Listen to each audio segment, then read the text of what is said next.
வர வழியில வண்டி பிரேக் டவுன் ஆயிடுச்சு. நான் திருவண்ணாமலையில இருந்து வரேன்.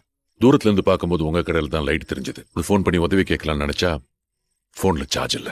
உள்ள வரலாமா? போனை சார்ஜ் பண்ணாதான் மெக்கானிக்கை கான்டாக்ட் பண்ண முடியும். உங்க சலூனா? ஆமா சார். இந்த சலூன் கட்டுறதுக்கு முன்னாடி இங்க என்ன இருந்துச்சு தெரியுமா? ஒரு பெரிய அரச மரம், ஆயிரக்கணக்கான கிளிகள் தங்கி இருந்துச்சு. வரும்போதெல்லாம் வண்டியை நிறுத்தி கிளிகளுக்கு தீனி போட்டு தான் போவேன். இப்ப வந்து பார்த்தா எல்லாமே மாறி இருக்கு. போன் சார்ஜர் இருக்குமா சார்? இந்த ஐபோன் சார். பக்கத்துல ஒரு மெக்கானிக் தெரியும். இஃப் யூ டோன்ட் மைண்ட் என்ன டிராப் பண்றீங்களா? அந்த லெஃப்ட்ல போ. இங்க நிறுத்திக்க. இந்த இடத்துல எப்படி சார் இவ்வளவு கூட்டம்? அவன் எங்க கடை வச்சாலும் கூட்டம் அவனை தேடி வரும். அவன் இடத்த நம்பி ஆரம்பிக்கல, அவனை நம்பி ஆரம்பிச்சிருக்கான். திருநெல்வேலியில இருட்டு கடை பத்தி தெரியுமா?